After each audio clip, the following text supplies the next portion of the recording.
esta conversación aquí charlando en el Forestal, en Merced 76, para hablar hoy día del libro de Joy Division, El fuego helado, de Marcos Gendre, editado por Santiago Ander Editorial. Y aquí estoy con Rosana Montalbán. Hola, Rosana. Hola, Carlos. Periodista, experta en música, en industria cultural, editora también, ¿no? Trabajas en el mundo de los libros también.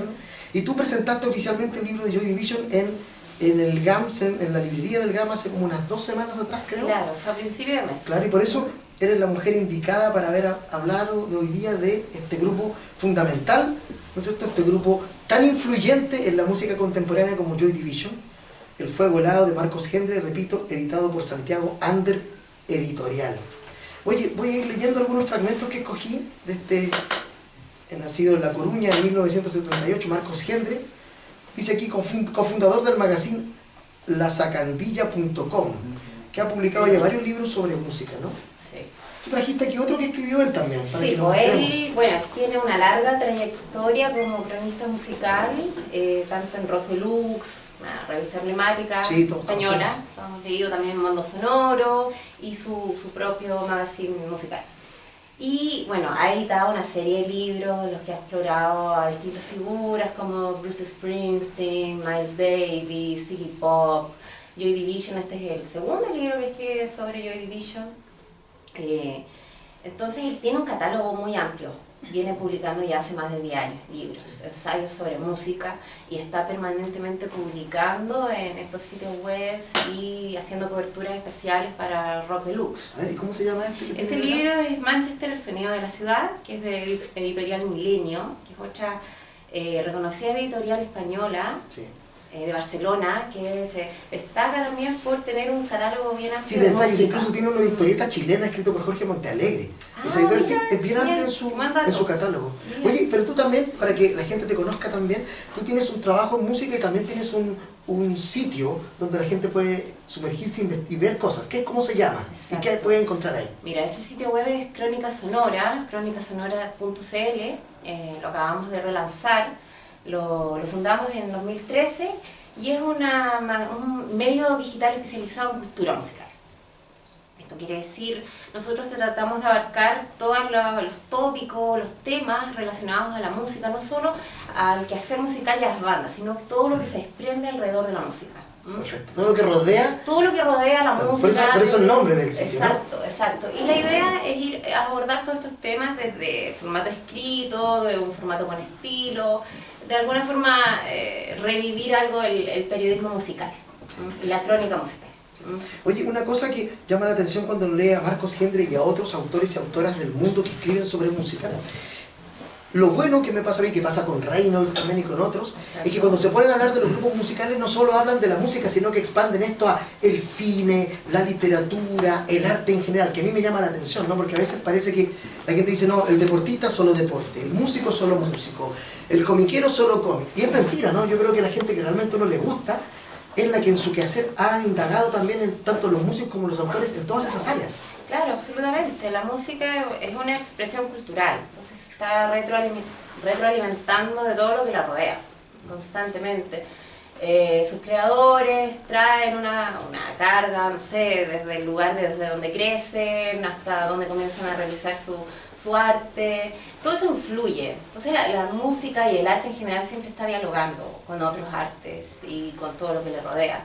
Entonces, claro, la escritura de Marcos Gendre y la de varios autores, tú mencionaste a Reynolds, yo menciono siempre a Greil Marcus, que es el máximo referente sobre ensayo musical y crítica cultural hacia la música. Es un autor que yo creo que es el máximo referente, el que de alguna forma ha hecho escuela en este género.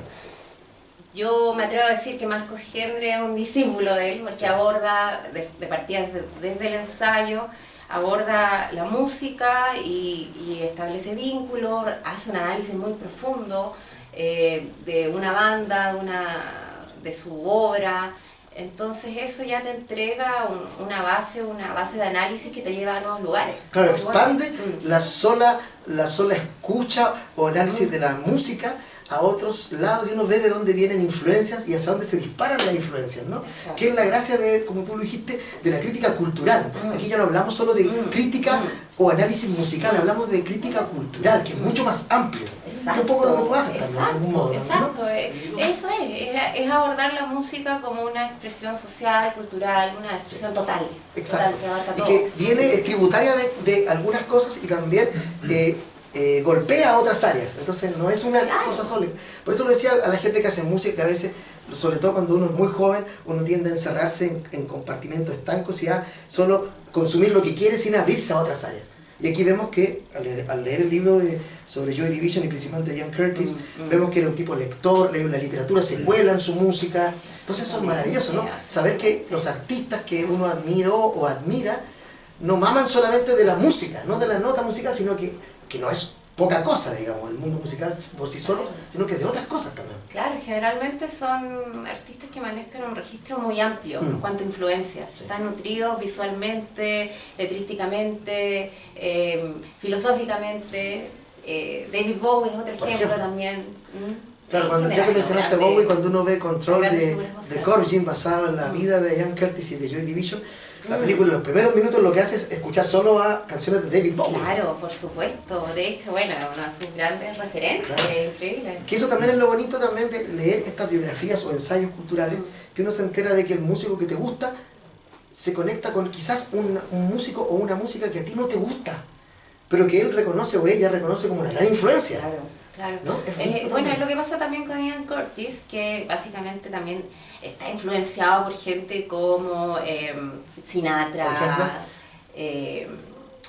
claro, gente que son relaciones parece muy lejana, sí, gente que muy lejana, incluso también gente como Black Sabbath, también que está en el otro lado, que no sé, tú a veces piensas que un fan de Black Sabbath no está tan cercano a lo de Joy Division. Nunca escucharía, y un fan de Joy Division jamás escucharía Black Sabbath. Pero eso no es así en lo absoluto. Exacto, los vasos comunicantes son mayores que los fans tienen a veces entre ellos, porque son más así, insisto, esta cosa de encerrarnos en un tipo de música o de cultura nos impide ver lo valioso que hay en otras áreas también. Eso tiene que ver también con cosas como el racismo, por ejemplo, llevándolo a otro ámbito, ¿no? Rechazar otras culturas porque no se parecen a la mía. Bueno, comenzando con esto, el libro comienza, por supuesto, con la descripción de la ciudad y la influencia, de la importancia de la ciudad en la música. Dice, citando acá a Tony Wilson, el gran ideólogo de Factory Records, dice el señor Gendre, ¿no? La que será la casa que acompañará a Joy Division durante sus años más decisivos. Él dice, Wilson, recuerdo muy bien cómo era Manchester a mediados de los 70. Era como un fragmento de historia que había sido eyectado. Este fue el centro histórico del mundo moderno. Inventamos la revolución industrial en esta ciudad, pero también inventamos estas condiciones. Era mugrienta y sucia. Una ciudad sucia y vieja. Exacto. Yo no conozco Manchester, pero tengo amigos que han ido y corroboran ese dato, ¿no? Que parece ser una ciudad bien fea, como esas que aparecen en las películas inglesas. Claro, es una ciudad bastante gris, bastante lluviosa, al norte de Inglaterra. Y es un escenario muy recurrente, está siempre, o sea, todas las bandas que han salido de ahí, o sea, se declaran siempre muy influenciadas por este entorno climático, este entorno industrial, bueno, la fábrica, lo que surgió ahí también es un hito muy importante para la música alternativa, etcétera, para las corrientes que surgieron de ahí en la electrónica. Tal vez uno se da cuenta de por qué el tono de la música, ¿no? El ambiente lluvioso, feo, dice acá, mugriento y sucio, no lo estoy diciendo yo, ¿no? Lo dice alguien que conoce la ciudad. Estos mancunianos, no sé qué dicen. Claro. No son manchesterianos, se dice mancuniano o mancuniana. Sí, eso es muy interesante. Es el gentilicio, un gentilicio complejo. Gentilicio. Okay. Hay algo muy interesante ahí que también escribe, que es una cita que hace gente. Joy Division es sobre... El pan cantaba sobre irse a la mierda.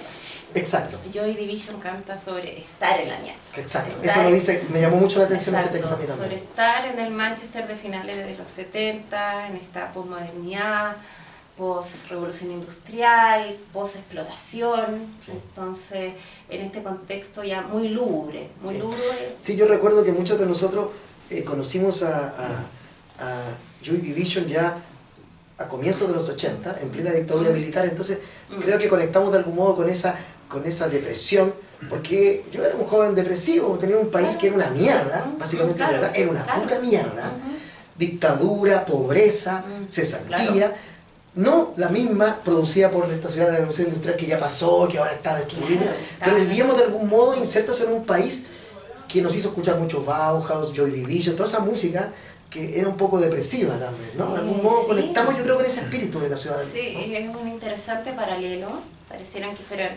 Distinto. Claro, realidades distintas, efectivamente estaban en épocas diferentes, en Europa ya estaban viviendo los estragos que quizás nosotros estamos viendo ahora. Sí, exacto. Pero claro, hay una realidad ahí muy densa, una realidad social y que tiene que ver también con el contexto del capitalismo, nosotros en plena dictadura. Es interesante lo que tú dices, yo creo que hay mucha gente que se identifica con ese paralelo. ¿Se identifican o no? No. No, parece que acá no todos eran cuicos acá en los 80. Tenían mucha plata y eran del otro lado. Oye, sigue explorando el sonido acá y es interesante, tú lo dijiste allá en la presentación oficial del libro, un grupo con 2 álbumes, ¿no? No Pleasures y Closer. A mí particularmente me gusta más Closer a mí. A mí también, me encanta. Creo que es un disco mucho más redondo que el primero. Es muy perfecto. Como todo el primer disco un poco más vomitivo, todavía un poco seminal, pero después en el otro se despegan. Claro. Se despegan en el otro. Un grupo con solo 2 discos. ¿Qué tanto de la leyenda del suicidio de Curtis tiene que ver o esto tiene que ver únicamente con la calidad de la banda? ¿Qué crees tú? Así como, o te divides un poco. Es difícil la pregunta. Es complejo, siempre se habla mucho del suicidio, se habla del final de Joy Division, pero se pierde un poquito de vista como ese proceso que ellos viven en esos 2 años. Sí. Que es un proceso súper corto, súper veloz. Lo que yo comenté en esa presentación fue que efectivamente ellos hacen en 2 años el viaje que una banda hacía en 10 años. Una evolución muy grande, pasan de un post-punk inicial súper juvenil, o sea, súper en estado primario, a un rock oscuro experimental. Claro, mucho denso, más elaborado, sí, muy mucho. denso. Curtis ya está en un nivel interpretativo mucho más elaborado, mucho más complejo. Evidentemente tiene que ver también con ese momento personal que no es menor. Ya se le ha declarado la epilepsia, está bajo medicamentos, probablemente estaba quejado por una fuerte depresión que lo llevó a suicidarse. Son todas esas, igual son suposiciones, son especulaciones, no sabemos efectivamente qué fue.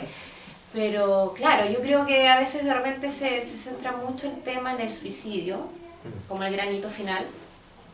La banda suicida, se alimenta la de leyenda, este mito, claro. Que por eso es buena. Claro, ¿no? claro. Que por la también verdad se mata. es como engancha, si tú hablas en términos de industria musical, si quieres vender una banda, engancha. Pero también hay un contenido ahí que viene de su background anterior. Yo creo que si la banda hubiera sido mediocre musicalmente, realmente mala, no habría pasado nada. Sí, claro, ¿no? claro. Ahora también hay casos, claro, que una buena historia ayuda a inflar a una banda que no es tan buena. Siguiendo en este camino, cuando se encuentran con este ingeniero de sonido Martin Hannett, que es el tipo que hace provocar, que es uno de los que provoca este sonido Joy Division, ¿no? Recordemos que en el libro lo cuentan y seguramente los fans que hay acá lo saben. Hannett obliga al baterista de Joy Division a grabar la batería separada y graba parte de esa batería en un baño con un equipo ahí, grabándola en el baño, ¿no? Para que tenga ese sonido espacial, ese sonido, porque Joy Division tiene un sonido muy espacial, uno siente que está en una habitación, dicen acá. Claro, exacto. Una música con un sonido de espacio real. Claro, bueno, Hannett fue un gran mentor ahí, porque claro, introdujo nuevas técnicas de grabación, de expansión y reducción del sonido, hizo muchos experimentos. Delirante, ¿no? Delirante. O sea, lo que tú mencionas, esa grabación en el baño, es una de las tantas cosas que hizo. Para Love With Tears Apart, estaban grabando la batería, eran casi a las 3 de la mañana. 3, 4 de la mañana y llama al baterista. Claro, y él está cansado, está súper cansado y quiere ir a acostarse. Y le dice, me quiero ir a acostar, y le dice, bueno, anda a acostarte. Y después lo llama a la media hora y le dice que vuelva. Claro. Y él no lo podía creer, que lo despertó, le hizo levantarse y volver al estudio a grabar. Lo odiaba, dice. Sí, lo odiaba, y cada vez que escucha la canción, para él es muy incómodo, muy fuerte, como que tiene sentimientos encontrados muy fuertes porque fue algo muy traumático para él. Y ese fue el resultado. Gracias a eso pudo tocar la batería tan fuerte. Con esa rabia. Stephen Morris estamos hablando, el baterista, recordemos la banda, ¿no es cierto? Bernard Albrecht, aquí en el libro recalca muy bien, Henry, que después de que termina Joy Division, Bernard Albrecht, ¿no es cierto?, toma el nombre verdadero, Bernard Sumner, Claro. y de ahí en adelante en el libro también dice yo, cuando aparezca Joy Division, o sea, New Order, yo cambiaré el nombre de Bernard Albrecht a Bernard Sumner, que es su nombre de verdad, porque Albrecht era el nombre que él usaba para tocar en Joy Division. Está Ian Curtis, que ustedes conocen, Peter Hook, el bajista, a quien yo entrevisté una vez, esa anécdota se las cuento después, y Stephen Morris en batería. Y Morris odiaba porque este tipo, el sonidista, llamaba a horas intempestivas para que grabaran, porque el tipo estaba completamente, era un gran consumidor de cocaína. Claro. Entonces estaba a las 4 de la mañana, solamente estaba ahí, sí. paradito, ¿qué hacemos ahora? Grabemos. Sí, claro, hacía todos estos experimentos para sacar reacciones de ellos y ver cómo esas se filtraban al momento de tocar batería o tocar guitarra. Sí. Era como lo que hacía también, bueno, lo que hacen muchos directores de cine también con los actores. A veces. Peter Hook dice acá, queríamos que sonara él, ¿no es cierto? Habla de Joy Division, queríamos que sonara como Sex Pistols o The Clash, muy fuerte y temerario, y a la cara. Obviamente el disco no suena de esa manera, gracias a Dios. Mirando hacia atrás, me doy cuenta de lo equivocados que estábamos y realmente aprecio el trabajo que Martin hizo. Lo que él nos dio con ese sonido fue como un regalo. Y es que después de 30 años desde su lanzamiento, el álbum todavía conserva un gran sonido. Era un genio, ¿no? Sí. Un genio, como vemos, incomprendido en su momento. Lo odiaban. ¿Qué es este sonido? Nosotros queremos ser como todos. Y él se encuentra complicado, un complicado, ¿sí? Como lo fue Phil Spector, exacto, para los Ramones. Sí. Bueno, Phil Spector terminó siendo un delincuente, un criminal finalmente. Claro. Complicado, claro. Pero un genio en lo musical. Un genio, o sea, claramente un genio, o sea, una locura que poca gente tiene, una locura desatada. Sí. Bueno, Martin Hannett fue igual para Joy Division lo que fue George Martin para el Beatles. Fue el quinto Joy Division, ahí también Marcos Henry lo escribe. Tiene una serie de columnas también donde se dedica a dibujar la figura de Hannett, pero fue fundamental porque Hannett produjo varias bandas de Manchester en esa época, pero lo que hizo con Joy Division fue realmente único. A mí me da cuenta que el estudio de sonido, bueno, desde los discos para adelante, el estudio de sonido, el ingeniero de sonido o el productor musical es vital. Puede destruir una buena banda o puede convertirla en otra cosa. Sí, es realmente una figura muy ahí en la sombra y muy fundamental. O sea, está George Martin, está el caso de Brian Eno. Exacto, Brian Eno también un ejemplo. Espectacular, o sea, al final terminan definiendo el carácter de las bandas. Sí. Bueno, por eso la gente busca ciertos productores. Son los grandes arquitectos del sonido. Exacto. Esa es la palabra, porque el sonido visto como una arquitectura, como un espacio donde la música puede habitar. Exacto, y en la habitación en que está Joy Division es muy particular y todos los que lo hemos escuchado sabemos ese sonido envolvente, crudo, esa voz como despojada, el bajo en primer plano, que es algo que no se usaba. No, claro, alcanzan un estilo de sonido muy distintivo y muy... ¿Cómo decirlo? Es tan difícil de reproducir. Hay mucha banda influenciada por Joy Division, pero me atrevería a decir que muy pocas bandas alcanzan el... Es lo que dice Hendra, ¿no? Hay muchos que imitan el sonido, pero vacíamente, ¿no? Son la cáscara del sonido, pero no está lo que está detrás, que es lo que hace Joy Division diferente de otras bandas. Claro, mucha estética, mucho referente superficial y también mucha copia así descarada. Y aquí habla de Interpol, por ejemplo, le tira palos varias veces. Sí, menciona muchas bandas ahí. Como que son una copia infecta de algo que fue mejor antes. Sí, es muy bueno. Sí, ahí está bien porque está haciendo una crítica, ¿no? Sí, claro. Oye, más adelante dice Deborah Curtis. Por entonces ya marcaba una distancia emocional entre nosotros dos. Trajo a casa un par de libros sobre la Alemania nazi, pero mientras tanto leía Dostoyevsky, Nietzsche, Sartre, Hermann Hesse y J.G. Ballard. Fotomontajes del periodo nazi era un libro de pósters antinazis de John Hartfield donde se documentaba los ideales de Hitler. Crash de J.G. Ballard combinaba el sexo con el sufrimiento de las víctimas de accidentes de coche y así. Está hablando un poco aquí de los intereses extramusicales de Curtis y de Burroughs, y empiezo a leer, bueno, yo sabía todo esto, pero son los mismos intereses que yo tenía cuando tenía 20 años, digamos. ¿no? Claro. Leyendo a Ballard, leyendo a Burroughs, y que casi se me olvidó que iba a traer libros de ellos para mostrar, pero el camino es similar, ¿no? Y es bonito eso de que uno se da cuenta que la gente que le gusta se conoce entre sí, por decirlo así, dialogan entre sí. Sí, es lo que te ha pasado con otros artistas. Hay una cadena ahí como de referentes que son... que traspasan generaciones. Y uno dice, entonces no estoy tan equivocado, no estás tan lejos de Ian Curtis. No es que esté lejos de él, sino que nos dice, hay una sensibilidad, si me gustan tales referentes y la gente que admiro o que leo le gusta lo mismo, no estoy tan mal entonces, voy por un lado, hay una onda. Sí, hay algo ahí muy inconsciente, que pasa sin que uno se dé cuenta. de repente no todo el mundo que escucha Joy Division está al tanto de estos referentes, sobre todo literarios, que están ahí bien entre líneas. Claro, lo que decía yo hace un rato, que la gente piensa que los músicos tienen solo intereses musicales, influencias musicales, y no siempre es así, ¿no? Ojalá que no fuese siempre así. Claro, Bueno, siempre lee Bowie, por ejemplo, era un tipo que leía millones de libros, qué sé yo, ¿no? Oye, y otra cosa que a veces también uno que no quiere ver, y que estos libros te ayudan a entenderlo y a comprender, que muchos de estos productores musicales, estos mayores, son hippies, vienen del hippismo y se juntan con esta gente. Entonces uno que, no sé, el hippismo, no odio el hippismo, estos gallos, ¿no? Pero es interesante ver que hay un traspaso ahí de conocimiento de generación en generación, incluso del hippismo al punk. Claro, bueno, en ese periodo específicamente ocurre eso, porque la generación anterior a Joy Division viene de esta utopía de amor y paz, vienen influenciados desde ese lugar social, viene de la revolución hippie, claro, la revolución del 67, mayo del 68, sí. Y después viene el desencanto. Exacto. Primero era la ilusión, ganas de cambiar el mundo, todos estos lugares comunes, después viene el desencanto, que es el post-punk. Exacto. Claro, qué interesante saber que gente que supuestamente también es irreconciliable, de algún modo planta una semilla en otra generación y se transforma en otra planta, en una cosa nueva. Claro, son evoluciones, yo creo que igual naturales. Claro, cuando uno escucha, por ejemplo, a Johnny Lydon, ¿no es cierto?, de Sex Pistols, después confesando, no, pero si yo escuchaba mucho tal grupo, y entonces, ¿cómo escuchaba ese grupo si era punk? No podría haber escuchado aquello. O alguno, claro, criticando públicamente, porque esa era la pose, pero en privado seguía escuchando cosas que uno diría, no puede ser. Oye, dice acá, nuevamente Deborah Curtis. Habla aquí un poco de la canción New Dawn Fades. La parte de la letra dice así, la cita acá Hendry. Diferentes colores, diferentes sombras, sobre cada error cometido cargué con la culpa, sin dirección, tan fácil de ver, una pistola cargada no te liberará, dice Jan Curtis. Y su mujer escribe, escribe Hendry que dijo ella, dice, tras reflexionar sobre las palabras de New Dawn Fades, le saqué el tema a colación a Jan. Intenté que me confirmase que solo eran letras y que ni guardaban semejanza con sus verdaderos sentimientos. Fue una conversación unilateral.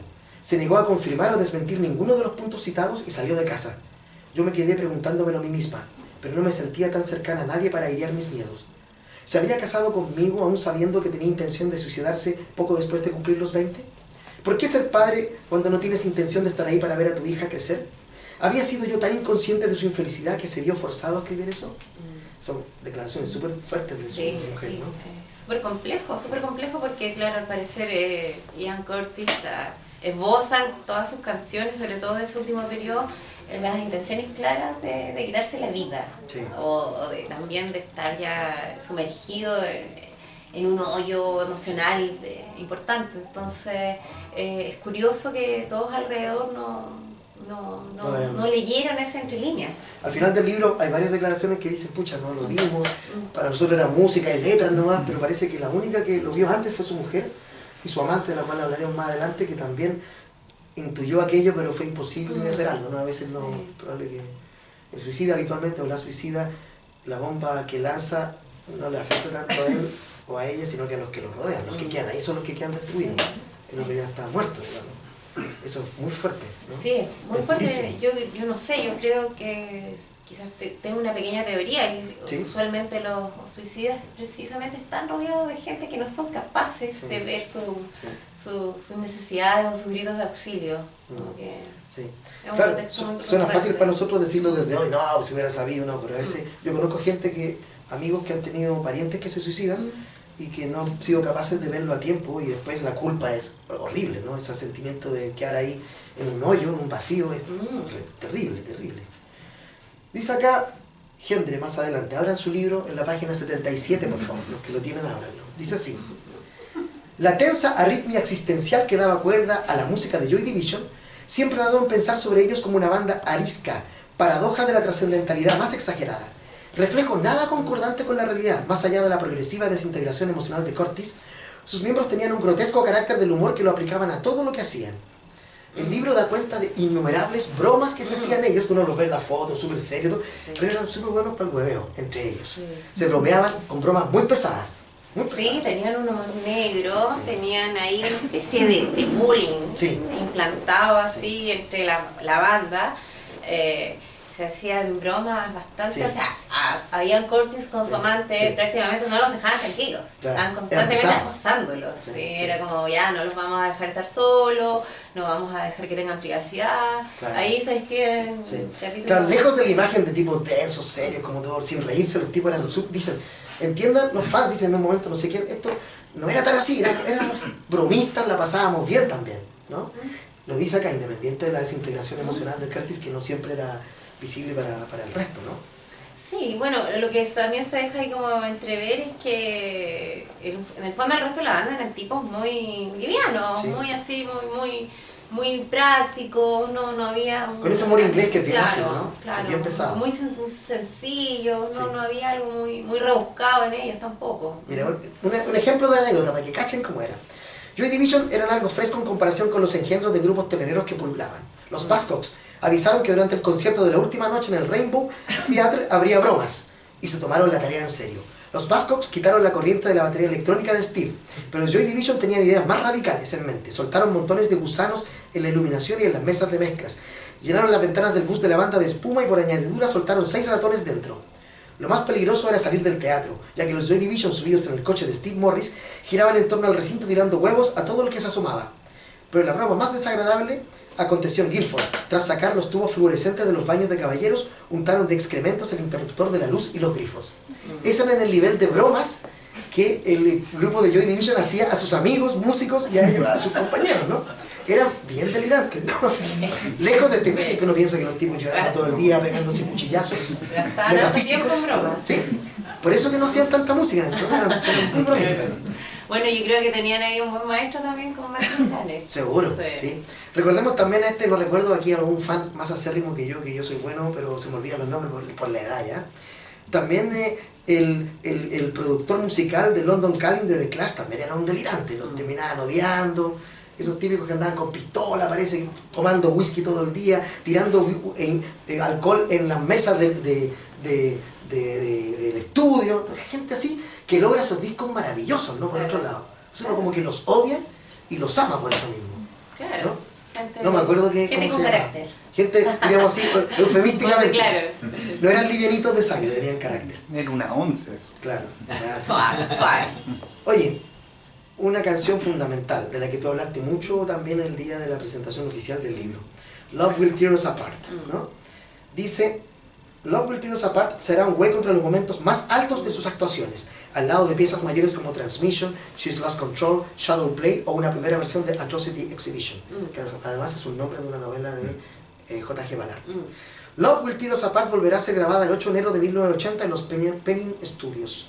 Sin embargo, la banda quedará descontenta con esa toma de la canción.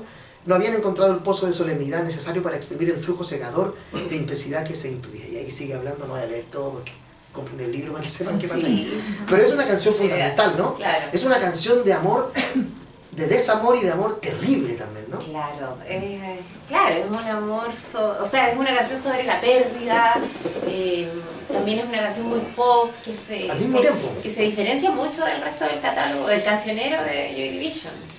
Entonces, de repente al escucharlo uno lo encuentra un poco raro, o sea, si tú escuchas el total, el closet completo... Sí, sí. Esa canción se sale del claro, es como aparte. Exacto, es un single independiente que sale aparte, no se incluye en el disco. Es que esa parte.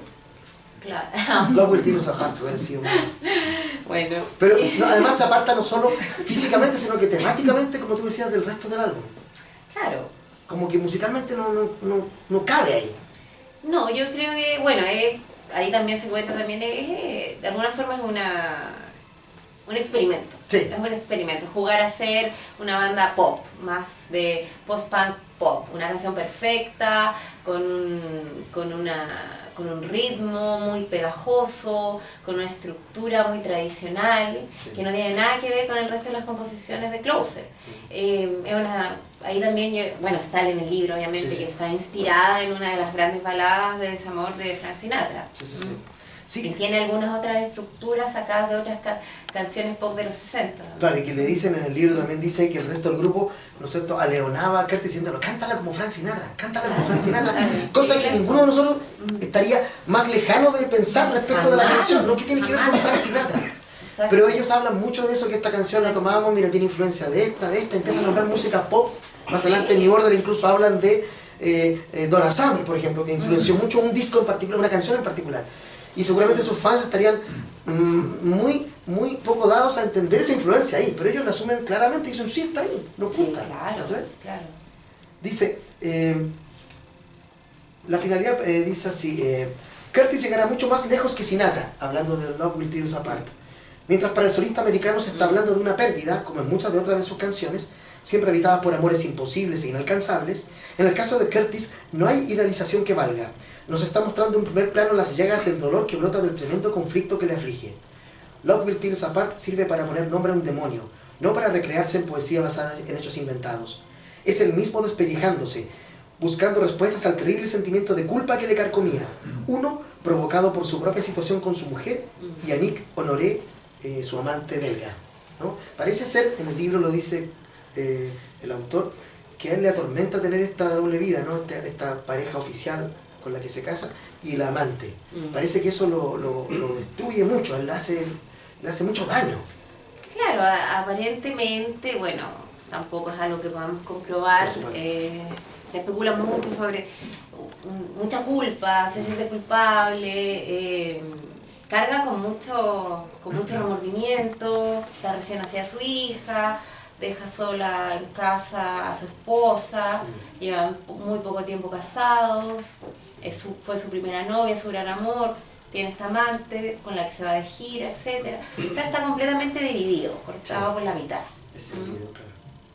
Pero bueno, hay ahí también un dato importante ahí con respecto a la canción que Gendre cita a otro periodista, a otro crítico, sobre el again, Love Will Tear Us Apart, again, que es como la palabra clave en la canción y que es la palabra que termina de describir este tormento permanente, claro. que es una espiral constante. Claro, no se acaba, sino que again es como habla de ciclo, de que eso es más terrible aún. Vuelvo y vuelvo, no termina nunca. Vez, claro. Sí, eso es lo terrible. Y lo extraño que es una canción tan terrible, pero que habitualmente uno va a un lugar y la ponen y se baila, la gente enloquece y todos bailan. Y es una canción muy terrible. Sí, ¿no? sí, eso, bueno, yo creo paradojal. Que eso tiene que ver mucho también con la naturaleza de la popularidad de Joy Division. Que a veces yo creo que es una banda que no se ha entendido completamente.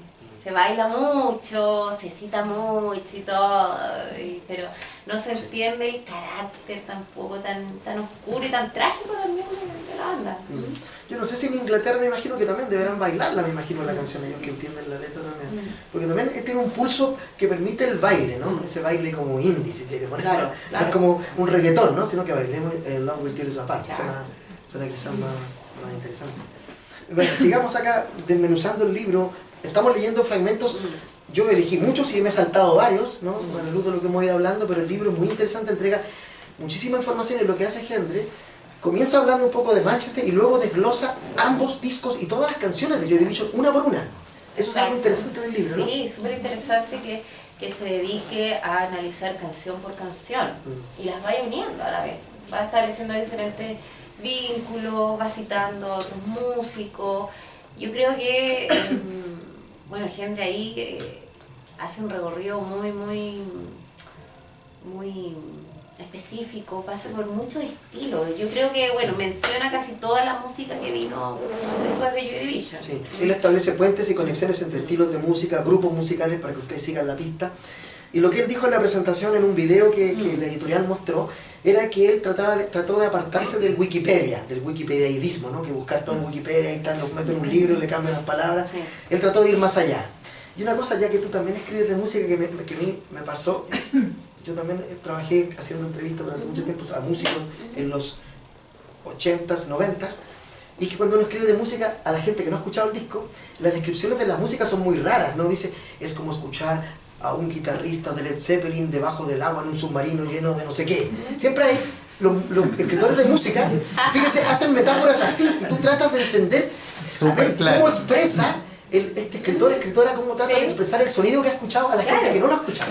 ¿Te pasa eso a veces cuando tienes que escribir? ¿Utilizas esas metáforas parecidas? Es que yo creo que es importante. Para describir los sonidos tienes que entrar en esas metáforas, tienes que, no sé, utilizar la mayor cantidad de recursos que te permitan transmitir lo que tu oído ha percibido. Sí.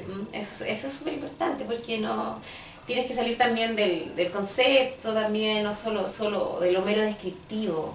Tratar de reproducir ciertas sensaciones, y eso se hace posible a través de las metáforas. Sí, es bonito cuando uno, sobre todo además, pasa que cuando ustedes leen esas ¿cómo se llama? Descripciones de una canción que ustedes conocen, y a veces quienes escriben de música le dan una visión que a uno le abre, mira, sí, podría ser eso, o estoy en desacuerdo, completamente diferente. Es bonito ese intento de plasmar en palabras algo que ha nacido sin las palabras, como la música. Exacto, porque al final tiene que ver con varias cosas, o sea, es una construcción muy personal, pero también que tiene también un sustento ya de cierta especialización también. Entonces yo creo que ahí se cruzan dos cosas importantes para poder describir la música. No viene de la nada, no es como algo tan netamente del estómago. Sí, ahí como que se vuelve poético el crítico cultural, ¿no? Cuando lean el libro de Gendre, van a encontrarse con varios momentos en que él describe una canción de Joy Division utilizando metáforas, y eso es muy bonito. Claro, en el fondo es como una traducción. Exacto. Estás traduciendo un lenguaje a otro lenguaje. Otra cita acá, en el libro aparece una cita a John Lydon, que habla de su primer disco de Peel, y dice así, ¿no? Lo voy a leer. La esencia narrativa de este corte también continúa en relación indirecta con Them, el tema inicial del primer LP de Peel. Está hablando de Atrocity Exhibition, ¿no? De Joy Division, comparándola con Them de Peel. El propio John Lydon nos da la clave, comillas, dice Lydon. En la primera línea de Them, el corte inicial de nuestro primer disco, digo, lo voy a leer en español: me gustaría poder morir, voy a sobrevivir, dice Peel. Estas palabras las usaron aquí años atrás en una clínica psiquiátrica para ayudar a personas con tendencias suicidas, ya que podrían estar directamente relacionadas con la emoción que éstas destilan. Eso dice Lydon, mira, las palabras que son tipo oculto, ¿no? Era algo como, alguien más siente esto también, por lo que cualquiera que vea esto como algo nihilista está equivocado, es un grito de ayuda dentro de una canción. Y eso es lo que era Joy Division, dice Lydon. Si es deprimente es porque tú estás tratando de ocultar algunas de tus emociones. No se puede hacer eso, tienes que hacer frente a todo. Somos seres humanos, es por eso que estamos aquí, ¿no? Eso dice Johnny Lydon, ¿no? O sea, sobre Joy Division, a partir de una canción de él. Sí, qué bonito, sí. ¿no? Él dice, sintamos las emociones. Claro, abrámonos, tratemos de tratar de leer lo que está cantando el otro. Sí, igual eso es muy interesante. Sí. Claro, en personajes como él, que uno piensa que son tipos así como odian todo, ¿no? Uno lo ve a veces en los documentales. Yo lo recuerdo haber visto en Inédit, en un documental en que se ve en la playa como triste, mirando, cuando está en esta cosa de que se va a Jamaica un rato, y está Lydon ahí pensando, y es otro Lydon, no es el que conocimos escupiendo al público, saltando, con los pelos parados. Era un Lydon más reflexivo, y ahí nace Peel. No, claro, está Johnny Rotten, Sex Pistols, está John Lydon. Sí, claro, son dos personajes distintos, sí, dos personajes súper distintos. Oye, yo quiero ir abriendo ya, vamos a seguir hablando, pero si alguien tiene alguna pregunta hasta ahora o un comentario que pueda hacernos, bienvenido o bienvenida ahora mismo, ¿no? ¿No? Pero está abierta, ¿no? Si quieren hacer un comentario en la mitad, levantan la mano y dialogamos, que esa es la idea de estar aquí, ¿no? ¿Cómo se define la fuerza que toma Joy Division en esta era post-punk versus los que tuvieron en el pasado, o sea, el mismo Johnny Rotten y otros que no me puedo acordar en este momento? ¿Cómo definimos la fuerza? Porque es la misma fuerza del punk, pero no es punk. Ah, claro. Claro. Es un paso más adelante, o más atrás, o más al costado, un paso en otra dirección. O sea, está, en el caso, claro, ellos vienen de escuchar y de ver en vivo por primera vez a los Sex Pistols, y eso les cambia todo. Ellos, es una gran influencia para ellos. A partir de eso empiezan a tocar en la primera banda, Warsaw, que es como el pre-Joy Division. Es puro punk más visceral. Pero claro, empieza, emerge esta carga que es más lúgubre, que en el fondo no es algo premeditado, es algo que que está ocurriendo en ese momento. O sea, está la víscera del punk, pero también están los otros elementos sociales, culturales que vienen, que trae Ian Curtis especialmente. Entonces todo eso se va transmitiendo de manera natural a través de lo que van tocando, de lo que va saliendo a través de su música.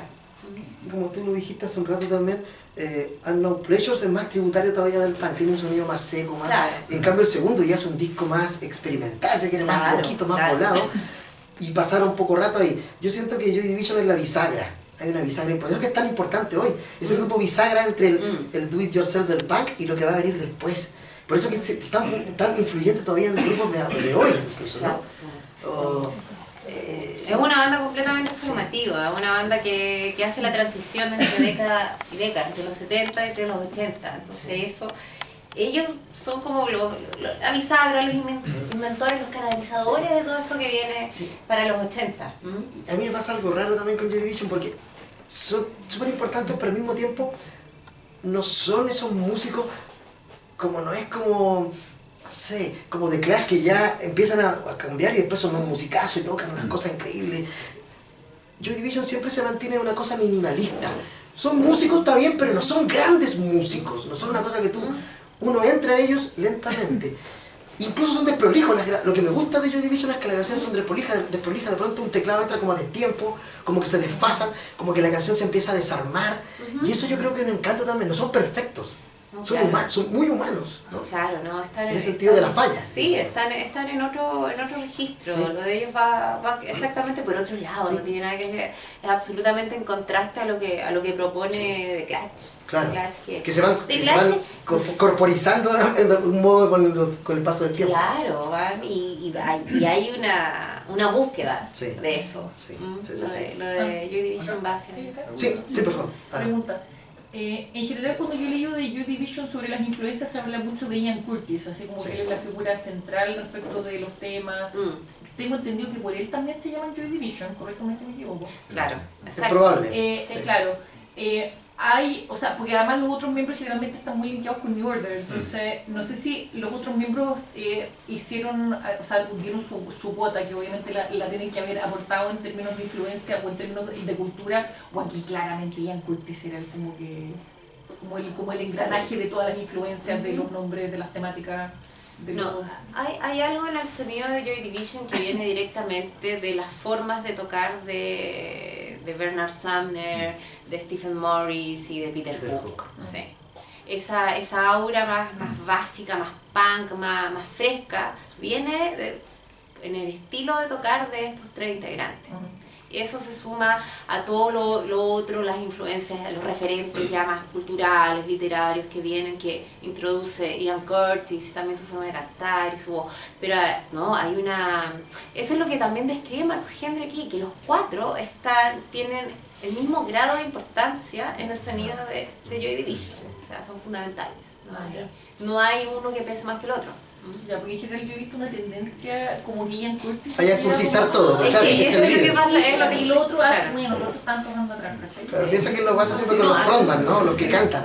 Esto cambia absolutamente esa mirada y permite una visión completa de la banda, completa de cómo toca cada integrante y lo vital que es cada uno. Y ahí, al describir el trabajo que hacen con el productor, con Hannett, ahí también se ve lo importante que fue cada uno en su ejecución musical. Claro, acá dice que las influencias musicales eran compartidas por casi todos. Bowie era una influencia, qué sé yo, Kraftwerk era una influencia, no solo para Curtis, sino para... Por eso son amigos, creo yo, uno se hace amigos de la gente que está en la misma que tú. Sí, claro. Entonces las influencias musicales aparentemente eran similares. Piensa tú que Peter Hook es un tipo que toca el bajo, como poca gente lo había hecho hasta ese momento, el bajo está ahí, adelante, no está oculto atrás. El bajo crea la melodía en Joy Division, que es algo muy raro en ese momento. Quizás ahora no Sí, tanto, sí. pero el bajo tiene una importancia fundamental. Y lo Eso dice acá, marca claro. para siempre una influencia en la música, que el bajo esté ahí Lo que dice, principal, antes de que sea pasar a esa principal. otra pregunta. Le quería destacar con Peter Hook del bajo, el bajo empieza a sonar más como guitarra. Exacto. Empieza, si se dan cuenta en los videos, él toca con las dos cuerdas de abajo, no Sí. con las más gruesas. Y obviamente con el tiempo, con New Order empieza a tener encuentra otro equipo, hay más reverberancia, Exacto, esas Sí, cosas. exacto. mejoran por Ahí supuesto. empieza a experimentar más con el sonido. Y con respecto con Ian Curtis era como la parte intelectual del grupo, mientras que los otros tres eran la parte más musical. Eran más compositor de las piezas. Lo que dice acá... Quería terminar con último. Martin Hannett también en el primer disco de Arnold Fletcher experimentó mucho con nuevas máquinas, como el IMS, que era máquina que más que nada que la ocupó como experimento el Steve Morris con la batería. También con un poco de reverberancia, con los sonidos medio retraídos, o sea, no retraídos, sino como retardo de sonido con la batería. En el Arnold Fletcher se escucha harto con el sonido y como que suena después. Sí, es un efecto muy extraño ahí. Lo que dice respecto de lo que tú preguntas acá, Gendre, dice que lo que hacía Curtis era que de repente les decía cuando estaban ensayando así, me gusta, sigue con esa línea de bajo, tú, la guitarra me gusta esa, sigamos ahí. Él guiaba como todo, a veces compositor de las letras, a veces comenta más, ¿no? Y la gente tiende a pensar que siempre el que canta es el líder, y a veces no es así. Parece ser que aquí la cosa era bien horizontal, pero las letras sí eran todas propiedad privada de Curtis, él llegaba con eso listo. Claro.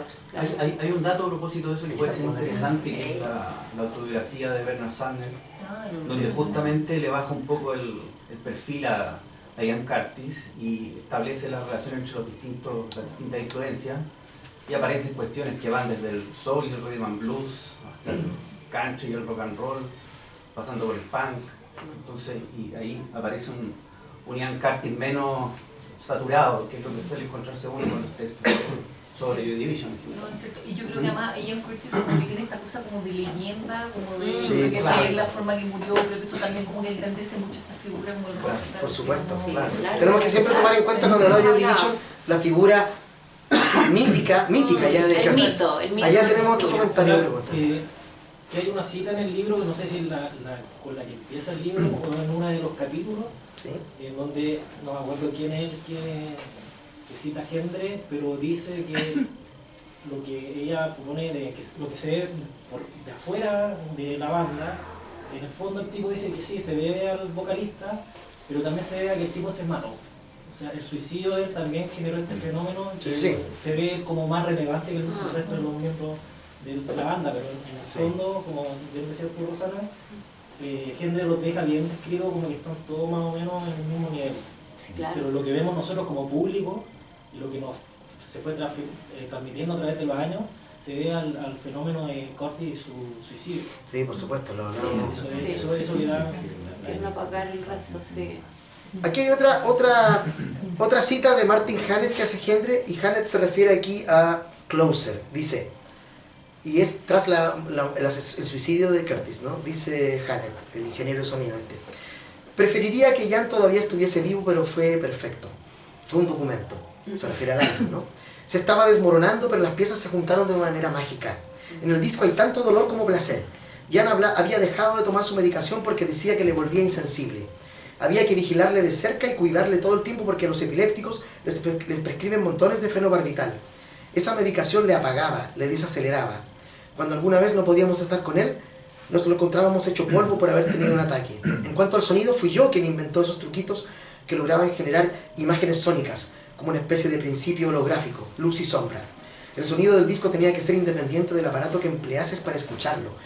Eso que dice al final es muy interesante, dice, el sonido del disco tenía que ser independiente del aparato donde lo escucharas, o sea, CD, LP, qué sé yo, es muy loco lo que dice ahí Hannett. Pensándolo, claro. Súper revolucionario, de hecho. Claro, muy extraño eso. Bueno, vamos ya concluyendo la charla, ya tenemos como 2 horas de charla. Hay una pregunta de Trauco Producciones ahí atrás, vamos. Wow. Bueno, tú que sabías tu música, y que con el diccionario en la época, ¿tú qué pensás con respecto a Joy Division en Chile? Porque claro, se habla del libro y se habla probablemente de Joy Division como su total, como su cosa íntegra. Pero ¿qué piensas tú que de alguna forma generó Joy Division en Chile? Muchas cosas bonitas. No. Bueno, ayúdame tú también. Sí, yo creo que, a ver, Gendre cuando escribe el libro hace paralelos de Joy Division con el impacto en su país, en España. Claro. Que él no puede hacer lógicamente en Chile porque no sabe nada de lo que pasó en Chile, ¿no? Pero ahí habría que ver qué huella dejó la música de Joy Division en los músicos chilenos y chilenas, que eso sería interesante. Sí, vamos a hacer ese ejercicio. Por ejemplo, puede ser el primer Christian Heine con su equipo con los ¿cómo se llamaban? Los Shogun. No, antes de Shogun, cuando tenía... Con los cristianos, tal vez al principio, cuando uno lo veía en vivo al principio, era muy The Cure. Sabemos que The Cure, de Joy Division, están ahí muy cerca. Se habla incluso del libro de aquí, de la influencia de Joy Division en Disintegration de The Cure, como la gran obra de The Cure, influenciada completamente por Joy Division, ¿no? Claro, bueno, yo creo que acá podemos nombrar a gente como electrodomésticos que... De algún modo, sí. Claro, no es el sonido, no es el sino que el sonido, espíritu pero hay que algo ahí, sí. claro, hay cierto referente en la experimentación, en la oscuridad, si bien no es el mismo género, por llamarlo de alguna forma, pero hay algo ahí, hay un referente. O sea, si tú conversas con Carlos Cabezas, seguro que te va a mencionar a Joy Division. UPA. El primer UPA, claro. El primer UPA, el pre-UPA, por ahí hay algo. Sí. Si bien es un registro mucho más pop. Igual ellos tienen como una cosa que es como primordial, que en el fondo la manera en que tocaba el bajo era única. Hasta ese momento no se tocaba el bajo como guitarra ni con punteo todo el rato, ¿cachai? O sea, se tocaba el punteo en un ratito y no era el soporte de la canción el punteo. Y esa es una diferencia que todavía ocurre, ¿cachai? Que ninguno de estos grupos actuales lo usa. Tal vez, no sé, Pixies en algún momento hacían esas cosas, pero eso es un punto muy importante en la generación de su rock. Por supuesto. Claro, aquí Hendra habla mucho de Pixies varias veces. Sí. Dice que el disco más importante de Pixies, ¿no es cierto? Donde está Monkeys Walk to Heaven y todo eso no sería posible también sin la influencia del sonido o de la influencia en otro tipo de cosas de Joy Division. Hablamos, insisto, aquí no hablamos de la copia del sonido de Joy Division, sino que de cómo se influenció de alguna manera la producción musical de otras bandas, ¿no? Aquí, por ejemplo, yo sé, aquí está, bueno, Giovanni es parte de Séptimo Sello, y sé que Séptimo Sello a sus comienzos, cuando ensayaba, tocaba versiones de Joy Division, ¿no? Y escuchaba mucho esa música. Entonces, tal vez en la música de tu banda no suena a Joy Division, pero está algo ahí detrás, ¿no? Sobre todo en tu trabajo como bajista, ¿no? Sí, claro. Probablemente. Sí, claro. Y de hecho, con Malcorazón, a pesar de que era distinto el sonido, era igual. O sea, nosotros hacíamos, según nosotros, copias, pero que nunca fueron porque era imposible. Qué bueno que no fueron copias. No, claro, pero finalmente igual tú le imprimes lo tuyo, pues. Y en este caso, por ejemplo, de esa rabia y esa manera como aguda de tocar el bajo era única, ¿cachai? Igual uno lo podía imitar, pero era tan única que era como imitar a Robert Smith en su guitarra, ¿cachai? O sea, se notaba mucho la copia, ¿cachai? Una copia vacía, además. Exactamente, sí. Igual como el origen era distinto. Bueno, ese es un punto, perdón. Saca el número para comentar, ¿no? Al principio no quería hablar nadie y ahora se atropella. A ver, con toda confianza. Sí, por supuesto. De alguna forma ahí Marco Hendra también lo esboza. Copiar es todo lo opuesto al espíritu de Joy Division. Inventar algo a partir de cierta influencia, era el gran espíritu de Joy Division. Era una banda inventiva todo el tiempo. Por eso logran lo que logran. Claro, una cosa es copiar y la otra es recibir la influencia y convertir la influencia en una nueva cosa. Y eso es lo que... Claro, cuando ellos tienen influencia de los discos de Iggy Pop producidos por Bowie, el propio Low de Bowie y Brian Eno, que lo dicen ellos, eso es lo que influencia sobre todo Closer, pero tú escuchas Closer y no es Brian Eno, ni Iggy Pop, ni David Bowie, pero está ahí, está ahí, ¿no? Sí, se puede percibir el referente. Exacto, hay una línea que los comunica, pero esa línea no es un calco, es una influencia, que es lo diferente. Bueno, Lucybell creo que también tiene alguna influencia, sobre todo el primer Lucybell, ¿no?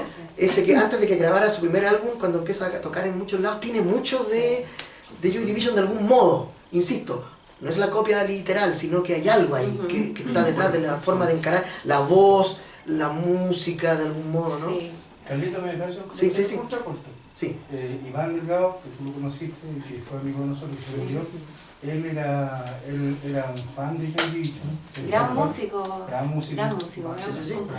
Creo que se le da ahí alguna memoria con él.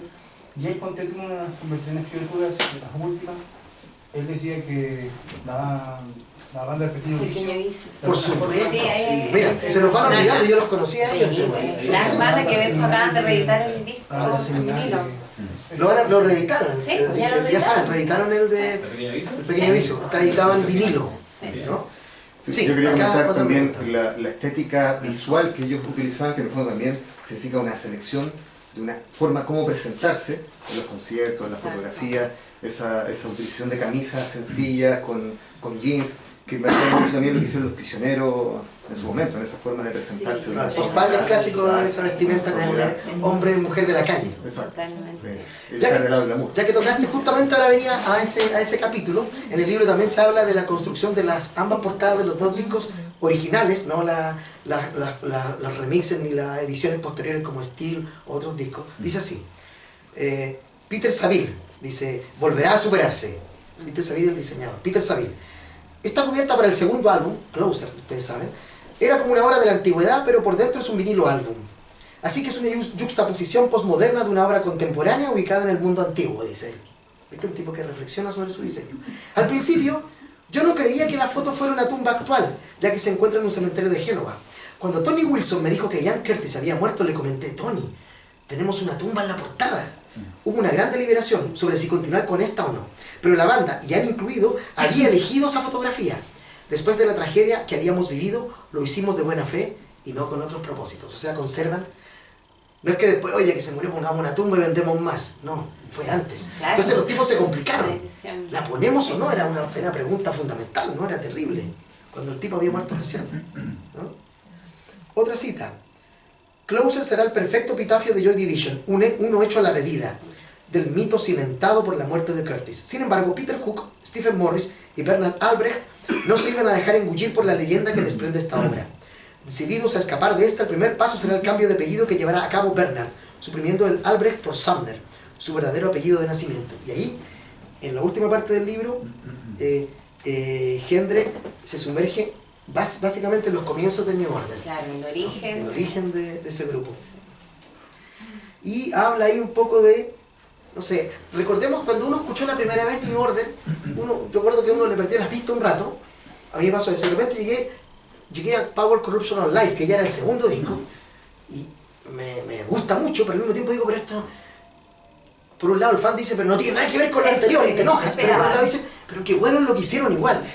Y cuando uno hace memoria, y lo dice el libro, en Closer ya hay teclados. Por tanto, la evolución que hay después, que es exageradamente hacia la música, el synth pop, comienza ya en Closer. Tal vez habría sido, no con las características incluso de música bailable que hicieron después, porque Curtis parece que es un tipo más de otra área, pero no sabemos lo que habría pasado. Ya la semilla de New Order está en el segundo álbum, de algún modo. Claro, eso es lo que plantea, ¿no? Gendre. Porque uno se olvida que hay teclados en Joy Division también. Ya había. Sí, o sea, en Closer se siente bastante ese en el mismo Love Till, la canción que hablamos de Love Tears Apart, que también tiene un teclado. Sí. Claro. Uno olvida eso, ¿no? Y después, claro, después tocan más teclados, pero New Order, no obstante, no olvida nunca la guitarra ni el bajo cuando hay música electrónica, ¿no? Hay en sus grandes discos todavía suenan todos juntos, lo dicen acá. Le damos la misma importancia al teclado que a la guitarra y al bajo, dice, no sé si Sumner en un momento. Claro, ahí él, no sé qué piensa, él siempre dialoga, usa casi al mismo tiempo el teclado con la guitarra. Sí, el giro que hace Joy Division en Closer, integrando, dándole más presencia a los teclados, es curioso porque no es un disco sintético. No es un disco sintético, es un disco que se escucha bien orgánico, pero a la vez tiene un beat también muy bailable. O sea, la presencia del teclado es importante, marca una diferencia desde el sonido netamente post-punk de cuarteto a este sonido más de teclado. Y ahí yo creo que, claro, hay no sé si estoy tan de acuerdo con Gendre de que efectivamente Closer hay presencia, así como algo de hacia dónde va, de lo que podía hacer New Order. Claro, ¿cómo habría sido Joy Division si hubiera estado vivo en Curtis? También creo que no habría sido igual, digamos, habría sido otro sonido. No, claramente no. Lo de New Order igual nace desde un ánimo de sacudirse absolutamente lo de Joy Division. Dice que a pesar de que él toca igual siempre, él dice que cuando murió hicieron un acto de exorcismo de todo lo que había sido, simplemente porque también él se sentía muy capaz de hacerlo, y no querían tampoco mantener esa idea de que la muerte de él era más que la música de ellos. Exacto, sí. Hay una cita, de hecho, que... No obstante, también a pesar de lo diferente que son, yo creo que todavía en la voz de Sumner hay un eco lejano a Curtis igual, ¿no? Hay un tono de voz que uno dice... No, se liberó, ¿no? Canta mucho mejor que al principio, pero yo siento que todavía lejanamente hay un dejo de Curtis ahí, porque uno no puede despegarse de esa historia personal. Yo, habitualmente la gente que, recordemos, no sé, cuando Peter Gabriel se va de Genesis y queda, ¿cómo se llama? Phil Collins. Phil Collins, tú lo escuchás y tiene un remedio Peter Gabriel aunque es Phil Collins. Pasa eso, yo creo que eso es natural, pero uno no puede evitar aquello. Sí, claro. Oye, Peter Hook justamente dice acá, cuando habla del primer disco de New Order, de New Order, dice, cuando llegamos a Movement, nosotros y Martin nos encontramos en un punto muy bajo. Martin se sentaba en la mesa y decía, no me voy a poner a trabajar hasta que consiga un gramo de coca. Nosotros ni siquiera sabíamos lo que era la coca. Eso dice, empezó a perderse en ese punto y nosotros no estábamos mucho mejor. Ellos dicen que toman mucha anfetamina, eso sí. Estábamos confundidos, musicalmente hechos un lío. Nuestras composiciones no iban a salir en conjunto, nos deprimimos y a Martin lo solíamos mandar a la mierda. En este tipo de situaciones él se iba a una pequeña habitación que había en la parte de atrás del estudio, luego decía que no iba a salir hasta que escuchara algo que le gustara. Lo único que podíamos hacer era sentarnos allí mirándonos entre nosotros. Era desesperante. No sé cómo pudimos salir de aquello. Hoy en día me gusta Movement, pero entiendo también por qué a nadie más le gusta. Era bueno durante los primeros 2 minutos y medio, luego se sumergía. Ha sido una pena porque como New Order habíamos conseguido hacer un buen comienzo con el single The Ceremony. Sin embargo, lo que realmente representaba este disco era el final de Joy Division y no el comienzo de algo nuevo. No creía que tuviéramos la más mínima oportunidad de llegar a ninguna parte sin guiar. En realidad no lo creía, dice. Hablando un poco de lo que tú decías, ¿no es cierto? De esto. Claro, finalmente parece que lo dicen acá en Power, Corruption and Lies, donde el tipo se sacan todo. Sale Blue Monday, que vende, como dice acá, más de 1 millón de copias en el mundo, como single. Se reinventan totalmente. Y ahí dicen, ahora sí, ahora salimos del pasado, recién. ¿No? No sé si quieres agregar algo antes de ir terminando ya. Algo que no te pregunté o que quisiera decir. Sí, mira, yo creo que lo primordial aquí para cerrar esta súper conversación que hemos tenido, ha sido un agrado conversar contigo, Carlos, y escuchar todas las preguntas de toda la gente. Público entusiasta, sí. Todos leyeron el libro, se nota. O lo fotocopiaron, no compren. Es muy estimulante. Yo creo, bueno, la invitación yo creo es a leer a Marcos Gendre, si sienten amor por la música de Manchester y también por la escritura musical. Marcos Gendre es una lectura apasionante. Para los que no han leído también el libro y quieren enterarse de cosas más sabrosas y llegar como a nuevos lugares, a nuevas conclusiones sobre Joy Division, el libro es realmente apasionante. Es totalmente recomendado. Creo que eso hay que decirlo en pantalla y felicitar a Santiago Anders por la publicación de un libro de un autor español, de un cronista musical que tiene una carrera reconocida, que hay gente que acá lo hemos leído durante años y se valora una edición chilena de textos que tienen mucho acervo ibérico, que tienen muchos términos muy locales, etcétera, muy españolizados. Eso se agradece.